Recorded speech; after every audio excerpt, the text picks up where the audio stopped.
Welcome to my channel. இன்றைக்கி என்னதுன்னு பார்த்தீங்கன்னா ஃபாஸ்டிங் 6, அதாவது 3 நாள் வந்து ஃபாஸ்டிங் எனக்கு இருக்க முடியல, அதனால் கொஞ்சம் சிக்னஸ்னால. ஸோ இன்றைக்கி வந்து திருப்பி இருந்தேன். டே 6லாம் ஆக்சுவலி டே 6 இது எனக்கு 6 வரும், மற்றவங்களுக்கு பார்த்திங்கன்னா 6 வராது. இன்றைக்கி வந்து பார்த்திங்கன்னா 11 நாள் வரும்.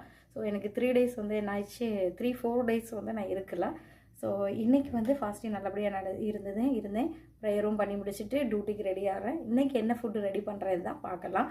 மக்களே, என்னோடய வீடியோஸ் பாருங்கள், சப்ஸ்கிரைப் பண்ணுங்கள், லைக் பண்ணுங்கள், ஷேர் பண்ணுங்கள், ப்ளீஸ் கமெண்ட் பண்ணுங்கள். நம்மளோட நாகர்கோவில் ரெசிபீஸ் தான் நம்ம பார்க்க போகிறோம். வாங்க.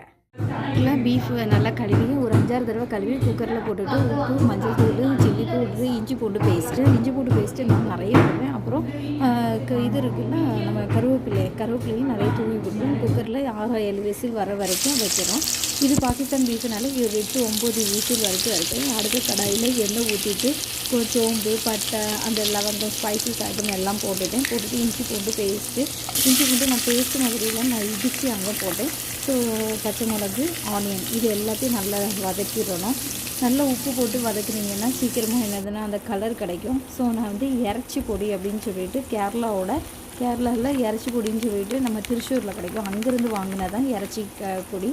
அந்த இறைச்சி பொடி, பீஃப் பொடி, கரம் மசாலா பொடி, கொஞ்சம் காரத்துக்கு கொஞ்சம் எரிவாக வேணும் அப்படிங்கிறதுக்காக சில்லி பவுட்ரு போட்டிருக்கேன். மஞ்சள் ஆல்ரெடி நான் வேகவும் வச்சுருக்கேன். ஸோ இதெல்லாம் போட்டு என்ன பண்ணால் நல்லா இது அந்த வாசனை எல்லாமே இந்த மசாலா இதெல்லாம் போகணும்.